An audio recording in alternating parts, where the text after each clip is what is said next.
Okay, I added a little bit or extra to the title of my talk. In the program, it's only the part outside the parentheses, but I just wanted to emphasize that what I am going to suggest that mode redundancy is a fable. It doesn't exist. You should forget about it, and I'll show what replaces it and how it can be used to study movements, both impaired and unimpaired. And I don't know how many people recognize the person on the donkey. Show me your hands. Who knows who this person? Okay. Well, this is a very famous Hajan Nasreddin. He traveled and on his donkey named Hunuk. He is a central character in a lot of Persian fables. He travels around the known world at that time, giving lectures for food. So that's about what I'm doing. Okay. So the problem of mode redundancy, of course, I should start with Nikolai Bernstein, a great scientist, and he introduced this problem. I think that actually the greatness of a science can be measured in units of time, which reflect the number of years he or she stopped progress in science. So according to this index, Bernstein's index of greatness is more than 50 years, because I think the way he formulated the problem of mode redundancy, I'm committing blasphemy, by the way, on purpose. The way he formulated it, it stopped progress in that field for about half a century. So what's the problem of mode redundancy? This is the formulation, or very close to Bernstein's formulation. So in any natural motor action, we have more elements that are involved than absolutely necessary given the typical constraints associated with the task. So according to Bernstein, the main problem of motor control was the elimination of redundant degrees of freedom. He illustrated it mostly at the level of joint kinematics. So he suggested, like, for example, if I point to the tip of my nose, I have a lot of joint rotations available, so I can do it with an infinite number of joint combinations.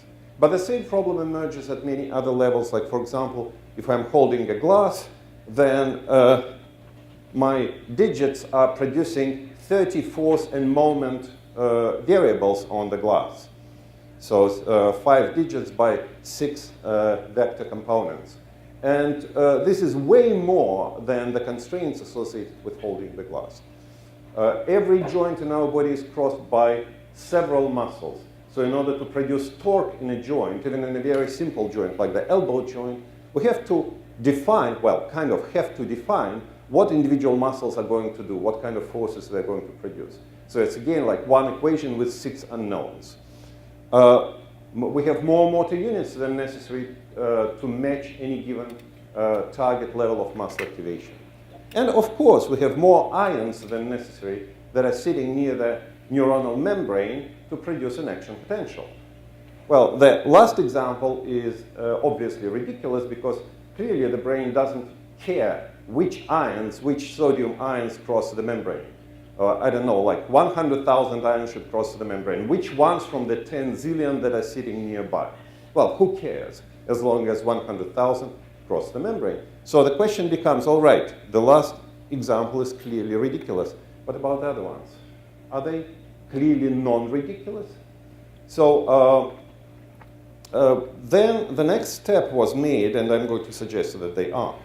The next step was made when I started, well, a very important kind of qualitative step in my thinking, when I started to collaborate with Israel Gelfand, the great mathematician, at the end of the last millennium. So I usually refer to this paper that we published in '98, although it did not yet introduce the principle of motor abundance, but it came very close. It used slightly different wording for it. So this principle suggests that this typical excess of elemental variables, variables produced by elements or effectors, is not a computational problem. No degrees of freedom are ever eliminated or frozen or released. It's simply a rich apparatus that allows to specify task-specific stability of important variables during performance. That allows also to perform more than one task with the same effectors and do other exciting things in life. Actually, Bernstein could have come up with this idea half a century before, or even more than half a century before. He ran a very famous experiment on professional blacksmith. So using his Stone Age optotrap, which he himself designed. He put electric bulbs on strategically identified points on the arm of the professional blacksmith and on the hammer, and filmed them at high speed. Well, actually, filming was not high speed, but the shutter rotated at a high speed. It was a very interesting design. Against black background, these were the best trained subjects you can imagine, because they did this particular professional movement like 1,000 times a day for years. So if there is such a thing as optimal action, it should be in those subjects. And Bernstein noticed two interesting things. One was that the trajectories of anything he recorded were variable across successive hits. But the second one, a little bit less trivial, he claimed that the trajectory of the tip of the hammer was more reproducible, or the least variable, among anything he computed. So the joints were more variable than the trajectory of the hammer. Of course, he was a genius, a very smart person. He started to think and immediately realized that that's very non-trivial. The brain has no connection to the hammer. The brain can only send signals to muscles. Muscles produce highly variable joint rotations. How come that these highly variable joint rotations then sum up miraculously to produce relatively invariant trajectory of the tip of the hammer, to which the brain has no direct access? So he stopped thinking at that time, unfortunately. Otherwise, we would have the concept of uncontrolled manifold 100 years ago introduced, because this experiment was done in the 1920s. But the observation of Bernstein was very crucial. So we go 70 years later, and we introduce two very good friends and colleagues, Gregor Schorner and John Scholz. Unfortunately, John Scholz passed away a few years ago, who introduced the concept of the uncontrolled manifold hypothesis. And Gregor coined the term, while John turned this theoretical concept into an experimental tool, and then we worked together to turn it into a toolbox that can be applied to study movement stability across task populations, effector sets, and so forth. So the idea of Schorner, he wrote a very important paper in 1995. He introduced the notion of intention-specific stability. So he thought that that was a trademark of biological movements as compared to other movements. That biological movements are characterized by the fact that the organism can put together the same sets of elements in different ways to stabilize different variables. I can control my digits to control the gripping force on the glass, or to control the moment of force I apply on the glass, or to control the orientation of the glass, or many other things, depending on what I want to do. Same digits, same elements, but organized in a different way. And then we introduced the notion of synergy as a neurophysiological mechanism that ensures this specific stability. That was not a good choice. Actually, all this terminology is very confusing. Uncontrolled manifold is very much controlled. The synergy has been used for so many years in completely different meanings. So that was not a good idea, but unfortunately it happened.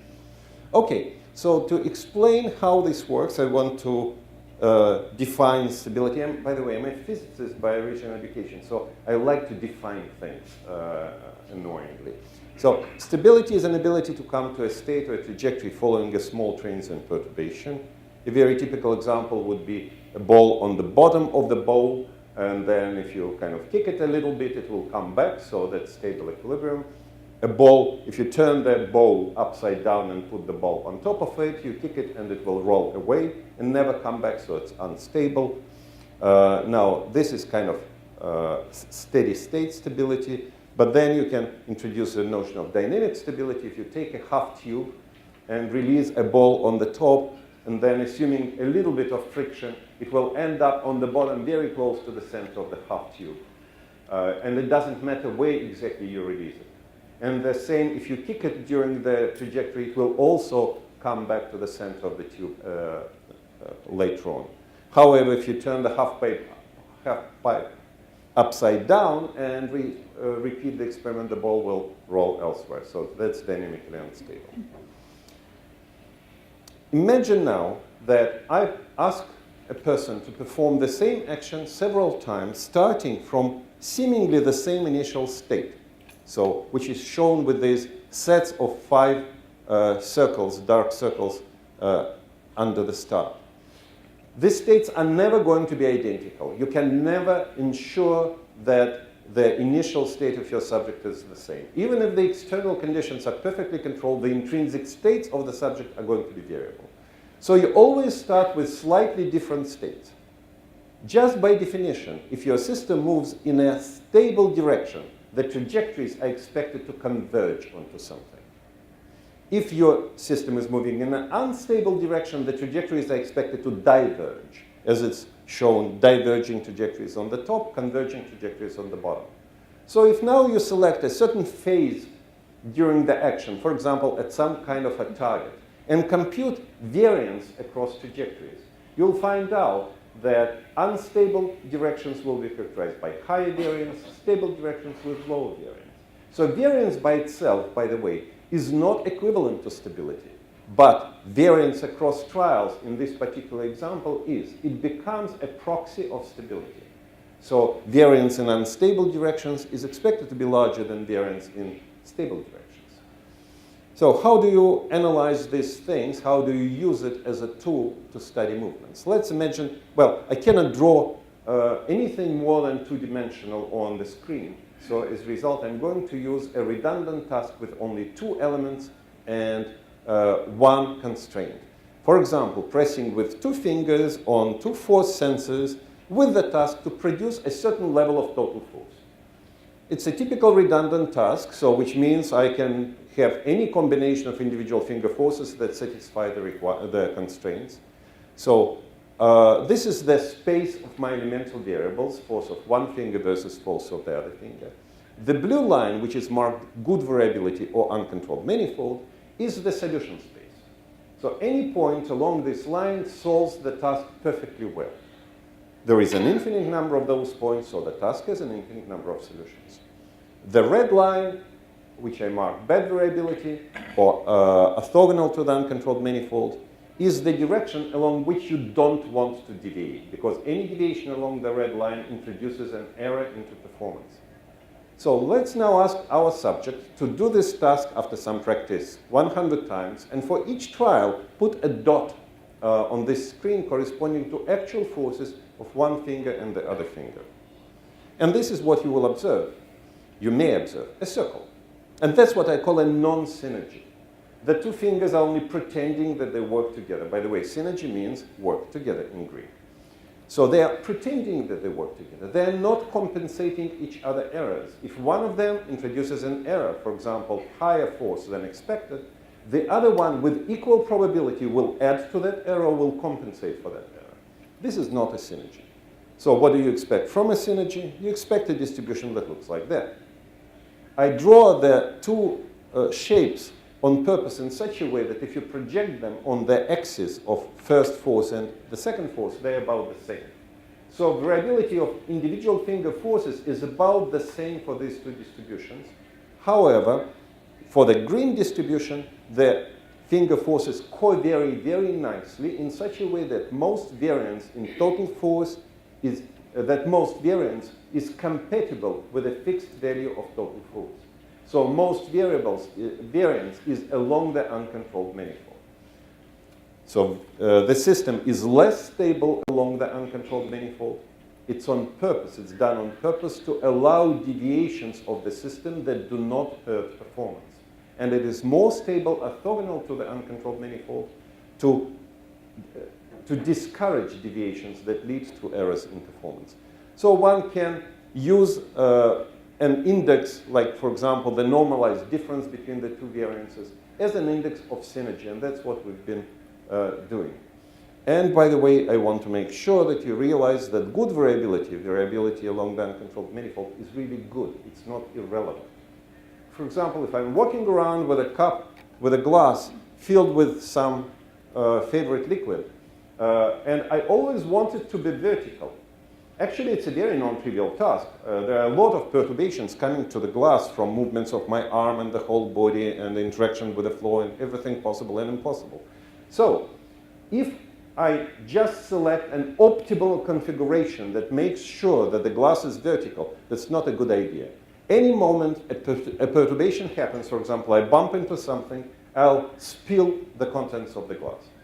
However, if I organize a synergy, then if somebody bumps into me, my arm will yield in directions primarily. They keep the verticality of the glass unaffected. So synergies that ensure large variability along the uncontrolled manifold are reflections of this task-specific stability of performance, which is, of course, crucial. I want to emphasize that any natural movement that's not stable is completely useless because we can never predict perfectly well all the changes in external forces that may happen. Like, for example, when you walk, you always step on pebbles, on uneven surfaces, on slippery surfaces. If every time your brain had to recompute all the forces and things, that's ridiculous. The system has to be dynamically stable to make sure that you have to intervene with the perturbation only when it's a major perturbation, which really destabilizes the action. Now, I want to make sure that you trust me, and I want to show you a movie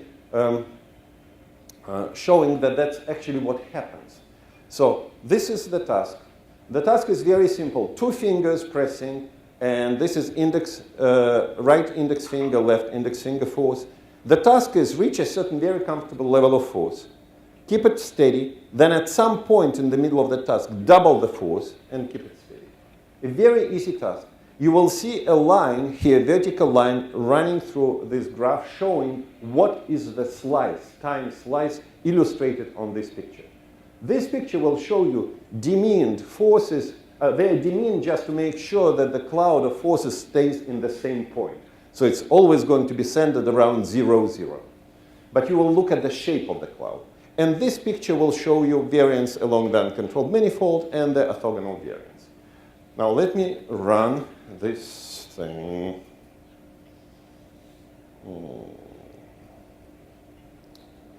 So you see at the very beginning, when the task started, it was mostly orthogonal variance. Now you have wonderful synergy stabilizing total force, as required by the task. All the variances along the uncontrolled manifold, this line. Now, during doubling of the force, again, a lot of orthogonal variance. And now it stabilizes again along the uncontrolled manifold. So this really happens during natural performance, and it kind of makes sense. And it also makes sense because during quick changes in force, it makes no sense to stabilize the variable.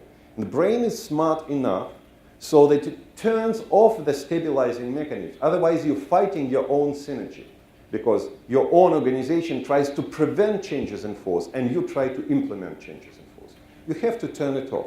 So you will see one more time. It just takes very little time. So quick increase in force, or relatively quick, mostly orthogonal variance. Now steady state performance, mostly uncontrolled manifold variance and very little orthogonal variance. And now a very quick change in force, a lot of orthogonal variance. And then the system stabilizes back. Now I want to have a small diversion to answer questions that I asked myself the other day, and to introduce what is really control, what are neural control variables, which I tried to ask people yesterday. In order to do that, I want to introduce what life is. We're all studying biological movement, or movement of living systems. What's life? What's life? How is it different from robots? So imagine 2 frogs sitting on a table. A live frog and a toy frog, and let's assume that this toy frog is a perfect replica of the live frog by all parameters, at the best our current technology can do. Now put them on the table, go and make your breakfast, come back. With the chances of 99%, the live frog will not be there and the toy frog will be there. Why? Why is the toy frog following laws of physics? Laws of physics tell us if you know parameters of the system and external forces, you can predict where the system will be forever in future.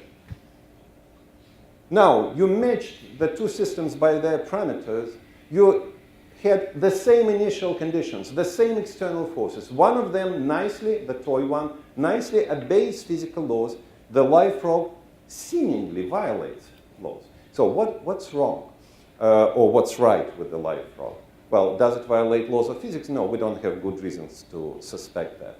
Probably we don't know some of the relevant laws of physics that are specific for the live frog and that are not applicable to the toy frog. So I went through internet to see what the living system is, found a lot of strange definitions which actually don't define life or living system. They just enumerate features of the living systems, and they are all questionable, all these definitions. So I'm now going to suggest you a definition of life, whether you want to take it or not. And serious. Okay. Physicist's definition. Living system is a system able to unite basic laws of physics, not violate them, into chains and clusters leading to new stable and pervasive relations among physical variables and involving new parameters. Basically, living systems creates new laws of physics because law of physics is variables connected by parameters. So living systems create new sets of variables, physical variables setting, that are linked by new parameters. And more importantly, they can modify these parameters to produce actions. In inanimate world, actions are produced by forces. The only thing to move another thing is to apply force to that thing. In biological systems, I'm suggesting, movements are produced by changing parameters. Like if you could possibly imagine that the planets could suddenly change their mass, or springs could suddenly change their stiffness, and so forth. This doesn't happen typically. Parameters in most physical laws are assumed to be either constant or changing very slowly. In biological laws, appropriate parameters change faster than variables, which, by the way, is a funny thing if you think about it. Now, what are these parameters? Well, I'm going to suggest you, according at least to one hypothesis, that these parameters are reference coordinates, spatial coordinates for the system. So, what do you do if you want to control a hungry donkey? You put a carrot in front of the donkey, and the donkey will move to the carrot. That's not as simple as it sounds, because when the donkey was a little donkey, it learned that if you just stand and you move your head to an attractive object, you flop on the ground. So to move to a carrot, the donkey has to move the legs. So it sees just one reference coordinate in space. It has to translate it. It's a control variable. It has to translate it into a bunch of mini carrots or millicarrots for individual legs. Of course, individual legs cannot move, so you should translate it without moving joints. You should translate it into microcarrots for individual joints, and then for nanocarrots for individual muscles. I'm still waiting, by the way, for an invitation to a conference on nanoscience where I could present this hypothesis. So these are all apparently redundant problems, transformations, because you have just one carrot, you have to translate it into 4 carrots for legs. And for each leg, each carrot should be translated for, I don't know, depending on how many joints you have during rotations. And then muscles, and then motor units. You can go further down. So this is the hypothesis, reference configuration or reference coordinate hypothesis, that neural signals at the very top of the hierarchy, it assumes hierarchical control, define reference values for salient task-specific variables given the external force field, of course. And further, there is a sequence of few to many mappings, apparently redundant, or I call them abundant transformations, resulting in reference coordinates at lower levels, such as for individual limbs, joints, digits, muscles, and so forth, ending up, I'm going to stop at the muscle level, because for the muscle, this is relatively well defined. It corresponds to the classical equilibrium point hypothesis. So the threshold of the tonic stretch reflex, lambda, is the reference coordinate for the muscle. This is already a well-defined physiological variable, which, by the way, can be measured in the units of depolarization of the neuronal pools. So this is where the physiological world and the mechanical world meet each other. And then,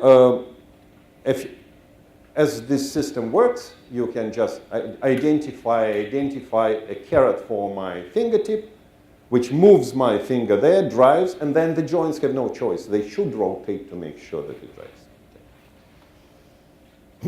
However, I just introduced the idea of synergy as stability of particular variable. Of course, my reference coordinates for the muscles should stabilize reference coordinates for the joints, and so forth, to stabilize the reference coordinate for the endpoint that will drive the movement.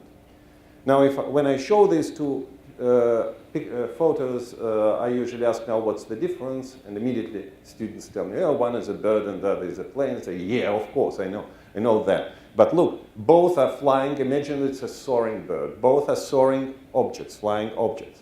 Both have elongated body. Both have wings. Both have tails. What's the big difference between the two? And it takes some time before the smartest student in the audience would tell me, oh, the planes have this vertical tail fin, rudder, and no bird has a rudder. Why? Is evolution so unimaginative?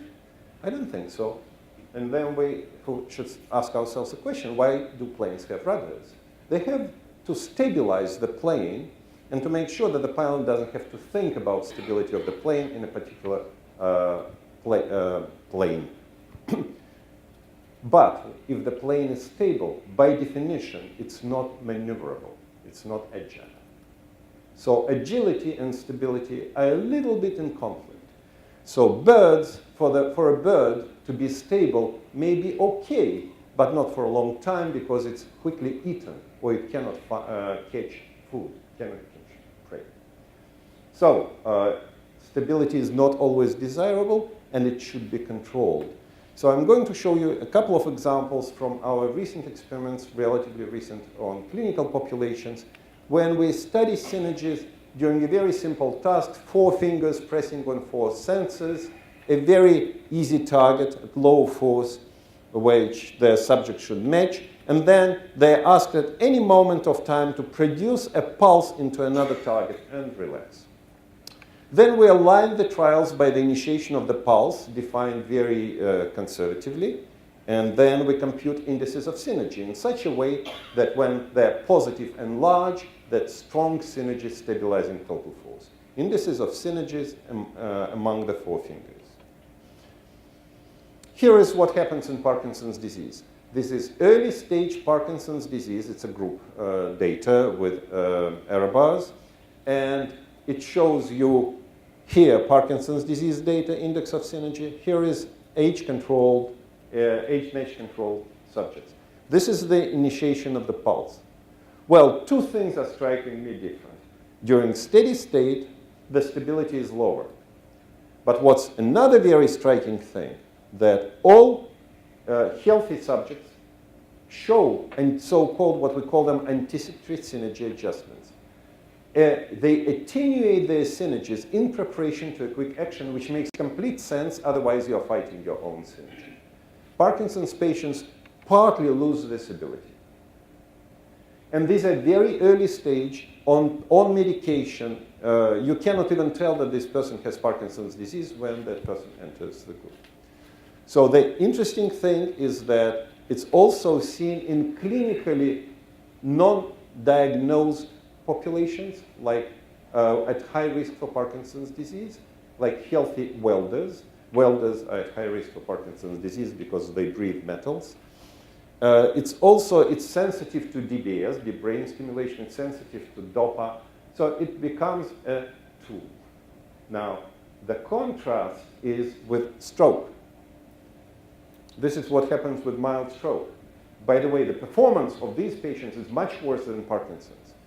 No problems with stability, but problems with agility, with initiation of action.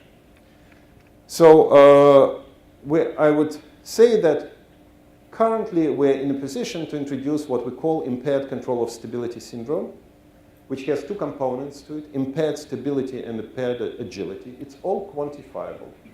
We applied it already to several groups of patients. I just showed you, for the sake of time, for only 2 of those. And we just hope that this whole view on how movements are controlled and whole view on the apparently redundant design of the body as abundant and purposeful is going to be useful in clinical studies as well. So take-home messages, I wanted to describe for you a feasible physical and physiological approach to motor control that naturally incorporates a few of ideas. And it allows to observe novel phenomenon. I just showed you anticipative synergy adjustment. That is a novel phenomenon of feed-forward control, and allows it to quantify impaired coordination in patients. And then that's Rutherford, very famous physicist, who once said that there are two types of science: physics and stamp collecting. And by the way, there's nothing wrong with stamp collecting. It's just not science. Okay.